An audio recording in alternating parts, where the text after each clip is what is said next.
Bonjour à tous, j'espère que vous allez excellemment bien aujourd'hui. On se retrouve pour parler rugby. On poursuit avec ce retard sur les débriefs de match. On va revenir sur le match entre l'Angleterre et les Samoa. C'est pas passé loin pour les Samoa, il leur a suffi seulement d'un point. Mais voilà, face à une équipe d'Angleterre qui certes n'a pas perdu de match dans ce premier tour de Coupe du Monde, dans cette phase de poule de Coupe du Monde, mais qui n'a pas non plus vraiment impressionné. Donc c'est là où on se retrouve dans une situation assez surprenante du côté de l'Angleterre. N'hésitez pas à vous abonner à la chaîne, à réagir dans les commentaires, à mettre un pouce bleu, à partager la vidéo sur les réseaux sociaux, notamment auprès de vos proches, si vous pensez que ça peut les intéresser. Dans les commentaires, n'hésitez pas à me dire qui vous a plu, qui vous a déçu. EPS 2.0, c'est sur les plateformes de podcast, Amazon, Deezer, Spotify, Google, TikTok. Le débrief de la mi-temps, le débrief juste à la fin des matchs. Et on se retrouve tout de suite. Si vous avez les moyens et que vous voulez soutenir mon travail, vous pouvez faire un super thanks. Angleterre, Samoa. Oui, comme je le disais, une équipe d'Angleterre qui certes finit invaincue de sa phase de poule. Donc on pourrait dire c'est super, on a retrouvé l'Angleterre. Voilà. Mais par rapport au Pays de Galles, moi je suis beaucoup plus mitigé. Déjà parce que l'Angleterre, il y a eu quand même des matchs assez surprenants. Le match face à l'Argentine est au niveau 0 du rugby sur ce match-là. J'ai rarement vu une équipe d'Argentine proposer un rugby aussi faible. Au final, tu gagnes aussi face au Japon, mais ce Japon se fait battre par cette même Argentine, qui pourtant n'a pas fait un grand match face à l'équipe d'Angleterre et qui n'a pas fait se qualifie, mais bon, je pense sera éliminé en quart de finale, et je trouve que le rugby argentin est quand même en grande difficulté. Tu gagnes face au Chili en dominant le Chili, mais sur un match où j'ai eu l'impression, moi, que le Chili faisait un petit peu tourner, et tu mets quand même 20 minutes avant de marquer ton premier essai. Et ensuite, le Chili en deuxième mi-temps est en difficulté physique. Face au Samoa, tu gagnes vraiment en tremblant, et face à une équipe des Samoa qui a fait quelques erreurs quand même, qui auraient pu lui permettre peut-être d'avoir un peu plus d'avance quand l'Angleterre est revenue dans le match. Donc je ne sais pas quoi dire sur cette équipe d'Angleterre. Je ne sais pas quoi dire parce que pour moi ça reste... C'est pas fou. C'est pas fou ce que propose l'Angleterre. Et surtout, je trouve que c'est une équipe qui n'a pas encore de 15 types. C'est-à-dire que là, on pensait que ce match face au Samoa, ça serait peut-être l'équipe qu'on aurait sur les prochaines rencontres. Sauf que vu comment a joué l'Angleterre pendant 60 minutes, je ne suis pas sûr qu'on garde cette formation-là. Moi, je ne garderai pas tous ces joueurs-là dans cette équipe. Et ils ont quand même subi pendant un gros quart d'heure, c'est-à-dire entre la 20e et la 35e minute, ils n'ont pas vu le jour, les Anglais, face aux Samoans. Donc là, ça a été terrible. Vraiment, ils ne voyaient pas le jour, ils ne voyaient pas le ballon. Le troisième essai qui est annulé parce qu'on considère que le joueur samoan a tapé le ballon. Moi, je trouve que les images... on voit un moment, un bout de bras, mais c'est difficile à dire quand même. Moi, je trouve que les images n'étaient pas très nettes sur cette action-là du côté de l'arbitrage. Bon, après, ça a été décidé avec l'arbitre vidéo. Donc, peut-être l'arbitre vidéo avait un meilleur angle de vue, parce que les angles qui sont diffusés à la télé ne sont pas toujours les angles utilisés par l'arbitrage vidéo. Nous, sur les images qu'on avait de la retransmission télé, c'était pas super clair. Mais après, c'était compliqué pour l'Angleterre. Et face à une équipe des Samoa, encore une énorme frustration, parce que s'ils avaient joué à ce niveau-là face à l'Argentine, face au Japon, mais surtout face à l'Argentine, ça aurait été bien différent leur Coupe du Monde. Je trouve ils avaient les capacités de faire des bonnes choses. Ils ont fait un match intéressant face au Chili, même s'il y a des erreurs. Je trouve que leur match face au Japon est pas top. Et le match face à l'Argentine, il y a beaucoup d'erreurs, malgré de l'envie. Quand tu vois ce qu'ils sont capables de faire face à l'Angleterre, s'ils avaient fait la même chose sur ces deux matchs précédents, ils gagnaient la rencontre. Sauf qu'ils étaient un niveau en dessous. Et c'est ça qui est assez frustrant pour les Samoa, parce que c'est une équipe qui est capable de faire, qui aurait pu faire mieux dans cette Coupe du Monde. Et ça aurait fait du bien au rugby du Pacifique, d'emmener une deuxième équipe en quart de finale. du côté des Samouraïs. Je pense que c'était jouable, encore une fois. Le groupe C, le groupe D étaient des groupes qui étaient plus faibles. Autant les Tonga n'ont pas eu chance de tomber dans le groupe B, autant les Samoa ont eu cette chance de tomber dans un groupe abordable face à des équipes qui étaient, pour certaines, en plein doute. Ils n'ont pas su saisir cette chance. Du côté de l'Angleterre, ce que j'ai aimé, ce que j'ai pas aimé, trop d'approximations, beaucoup de ballons perdus du côté de l'Angleterre, beaucoup de fautes de main, pas mal d'en avant, et une difficulté à enchaîner les temps de jeu offensifs. Cette équipe n'arrive pas à enchaîner plus de 4-5 temps de jeu avant de faire un en avant. C'est pour ça qu'on fait beaucoup de jeux au pied, jusqu'à aller à l'overdose de jeux au pied, surtout que là on avait pris donc un système de jeu avec George North et Owen Farrell. Moi je trouve que c'est une idée à la con, parce que Owen Farrell, déjà en sélection, je l'ai rarement trouvé exceptionnel, et encore plus à ce poste-là. Pour moi, ça ne lui convient pas, ce poste-là, Owen Farrell. Et surtout, ça jouait bien avec George North. Enfin, tu bats l'Argentine sans cette stratégie-là. Donc pourquoi tu as décidé d'employer cette stratégie-là alors que tu bats l'Argentine en faisant un match très propre, en n'ayant pas cette tactique-là? Moi, je trouve que de mettre les deux demi de mêlée, donc Farrell, enfin, c'est pas une bonne idée. Moi, je trouve l'emplacement de Farrell là, centre, ça n'a jamais marché. Et en plus, North est bon au pied, il est en confiance. Donc, ce qui fait qu'on s'est retrouvé avec un George North qui a été beaucoup moins décisif. Alors qu'au pied, il avait été solide sur le match face à l'Argentine et sur les matchs suivants aussi. Donc je ne comprends pas ce revirement de stratégique en cours de Coupe du Monde. C'est compliqué le jeu anglais parce que je trouve que en fait, le jeu offensif, c'est le néant. Ça défend pas trop mal et encore une fois, pendant un quart d'heure, il ne voit pas le ballon. Mais offensivement, il n'y a rien. C'est-à-dire, ballon en main, c'est quand même très dur.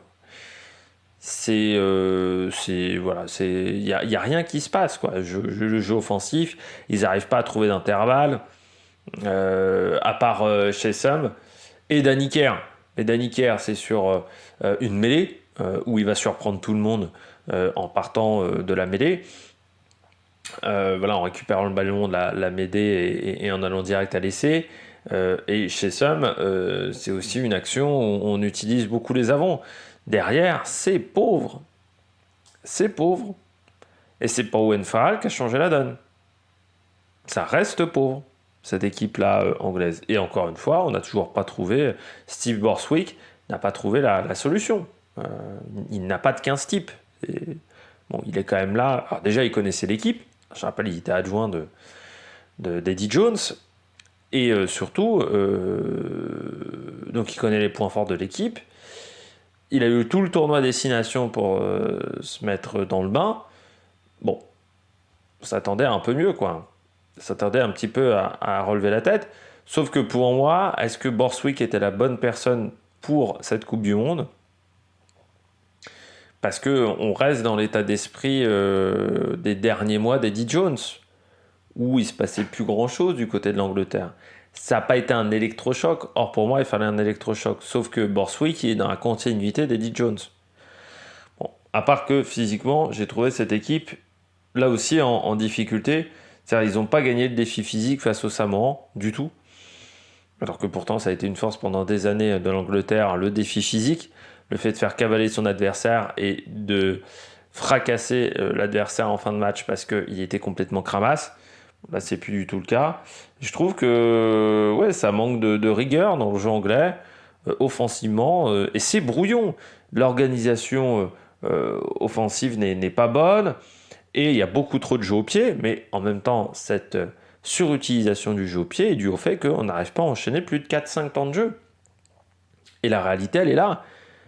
Tant que cette équipe d'Angleterre n'arrivera pas à enchaîner 4-5 top jeux, tu es obligé de te débarrasser du ballon et de tenter de faire du jeu de pression.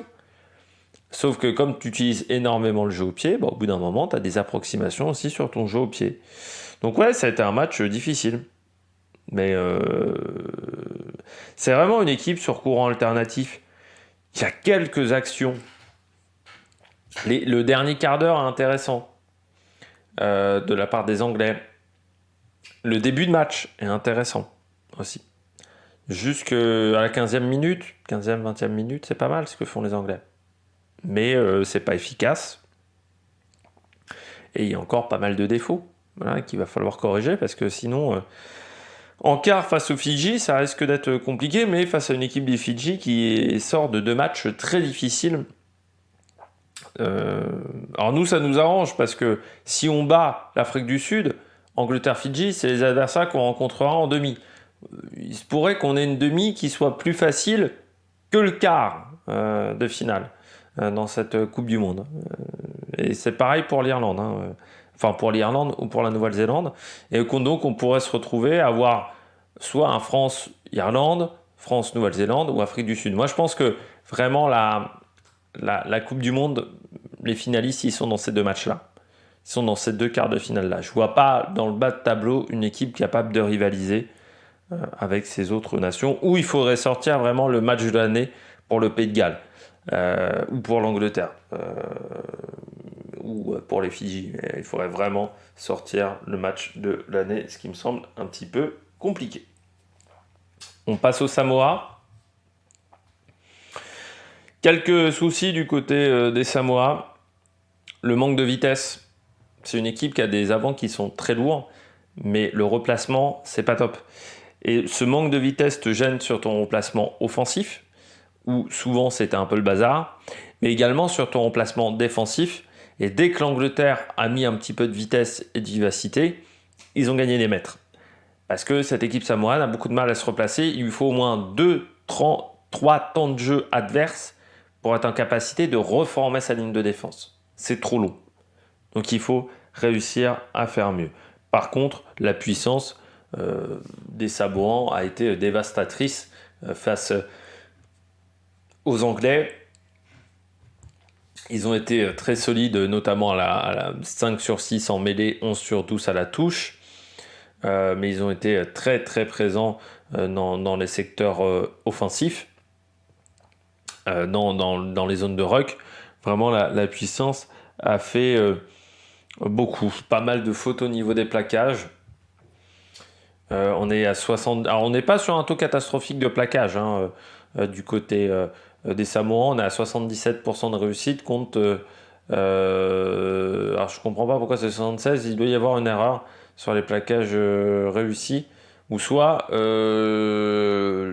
la Coupe du Monde considère qu'il y a certains plaquages qui étaient ni manqués ni réussis. Mais sinon, il y a un problème au niveau des pourcentages. Mais on est à 26 plaquages manqués pour 104 tentés du côté des Samoans. Et 126 plaquages réalisés pour les Anglais et 15 manqués. Et pourtant, le taux de réussite est quasiment similaire entre ces deux nations. Je pense qu'il y a peut-être un petit souci de ce côté-là au niveau des pourcentages. Mais un peu trop de fautes, un peu trop d'agressivité. Encore une fois, ce manque de maîtrise de l'agressivité, ça leur coûte encore un carton jaune. Et ça, c'est dommageable pour cette équipe des Samoa. Voilà, ça leur a coûté très cher. La fatigue aussi en fin de rencontre, on a senti, encore une fois, à partir de la 65e minute, que c'était très compliqué. L'Angleterre a réussi à amener de la fraîcheur avec son banc, ce que n'a pas réussi à faire les Samoans. Il y a eu assez peu de turnover dans cette équipe. Et puis l'efficacité dans les 22 mètres, parce qu'il aura fallu beaucoup trop d'actions dans les 22 mètres pour marquer des essais. Et face à une équipe comme l'Angleterre, il faut être plus pragmatique, on va dire, dans ses actions offensives. Et ils ont raté quelques actions offensives, quelques actions aussi par des passes. Les passes n'étaient pas top entre les joueurs. Même Thomas Téné a fait quelques erreurs au niveau des passes. On a tendance à avoir des passes qui sont très plates. Ce qui fait que la défense anglaise a tendance à être en capacité de prendre ses ballons. Donc voilà, il y aurait peut-être un travail aussi à faire. Aussi sur les combinaisons, c'est une équipe qui utilise assez peu les combinaisons. Alors qu'on l'a vu, notamment sur le deuxième essai, ils sont capables d'être très bons ballon en main, de faire vraiment des très belles actions ballon en main et ballon au pied aussi. Il faut s'en servir plus, il faut avoir plus confiance Il ne faut pas simplement jouer simple. Je pense que cette équipe des Samoa est capable de jouer sur des actions un peu plus folles, un peu plus compliquées, et ils ne le font pas suffisamment. Et dans ce match, bon, le deuxième essai, c'est sur un ballon au pied. Le premier essai, c'est sur une relance un petit peu folle aussi, sur une récupération de balle. Donc, c'est des choses qui doivent tenter beaucoup plus. Voilà. Les joueurs du match, du côté de l'Angleterre, en flop, Farrell. Je suis déjà pas un grand fan d'Owen Farrell, hein, il faut le dire, en tant que joueur. Mais je comprends pas pourquoi on a mis Farrell dans les pattes de George Ford. On avait George Ford et Mitchell, ça marchait bien. Pourquoi on leur ajoute Farrell, qui en plus au pied n'a pas été parfait, hein, parce qu'il rate la transformation de Chetson. Donc ça n'a pas été parfait le jeu au pied de Owen Farrell. Moi je comprends pas pourquoi on l'a utilisé sur ce match. Je vois pas l'apport qu'il a eu dans l'équipe, en fait. Et c'est pas un centre. Enfin, je suis désolé, mais c'est pas un véritable centre. Oui, il peut dépanner au poste de centre, mais c'est pas un centre. Et surtout aujourd'hui, où je pense qu'il a pu les cannes pour être performant dans le rôle de centre. Surtout quand Tuilagi, qui est un joueur puissant, mais qui n'est pas forcément le joueur le plus rapide non plus. Donc tu t'handicapes énormément dans ton jeu offensif, où on a très peu vu les arrières. Marchant, Stewart, mais on les a très peu vus dans ce match parce que souvent le ballon leur arrivait pas à destination aussi. En plus, j'ai mis Tom Curry de retour, Tom Curry, parce que c'est vrai qu'il avait été suspendu après son match, ses 3 minutes face à l'Argentine. Je trouve que ça a été solide ce qu'a fait Tom Curry sur cette rencontre. Il a beaucoup apporté, ça a été bien l'apport de Tom Curry. Dans cette troisième ligne qui je trouve a fait des bonnes choses. Sinon je trouve que deuxième ligne, troisième ligne, ce paquet de 8 a été plutôt intéressant. En mêlée ça a été un peu plus compliqué avec Genge et Dan Cole surtout, mais je trouve que derrière ça joue très très bien. On passe au Samoa, plus j'ai mis Thomas Téné, même si tout n'est pas parfait dans ce que propose Thomas Téné. C'est pour moi le facteur X de cette équipe des Samoa. Vraiment, sans Thomas Téné, cette équipe des Samoa n'est pas du tout la même. Il a un apport défensif qui est énorme. Il récupère un nombre de ballons phénoménaux. Et c'est lui qui distribue vraiment le jeu. Alors, des fois, il y a quelques erreurs. Mais je trouve qu'il propose beaucoup. Et moi, j'aime bien ce joueur. Et puis, en flop, j'ai mis Sam Slade. Face à Itoje et face à Shelton, il a eu un petit peu du mal. Voilà, hein, en comparaison, c'est pas foufou. Voilà, ce qu'il a fait Sam Slade. Donc c'est pour ça que je l'ai mis en flop. On peut aussi avoir des regrets du côté des Samoa. C'est que au pied, là, ça s'est très bien passé pour Sopoaga, qui a fait un très bon match au pied, par rapport à ce qu'avait fait Léa Lifano sur les matchs précédents, où là c'était quand même pas fou. Et on se dit que si on avait mis Sopoaga comme buteur, ça aurait peut-être changé un petit peu la donne, parce que je trouve que Sopoana, Thomas Téné, ça marchait beaucoup mieux qu'avec les Alifano, qui semblaient perdus en plus sur certains matchs. Donc voilà, ça aurait été peut-être intéressant d'avoir cette paire-là en charnière avant cette rencontre. Bon, nous on se retrouve pour parler notamment du Pays de Galles-Géorgie. Il y aura encore le Japon-Argentine dont on n'a pas parlé, puis le match de la Nouvelle-Zélande aussi. On n'était pas revenu sur Nouvelle-Zélande-Uruguay, donc on reviendra sur ces matchs un peu plus tard dans la journée. Allez, ciao ciao sur l'Amérique Production.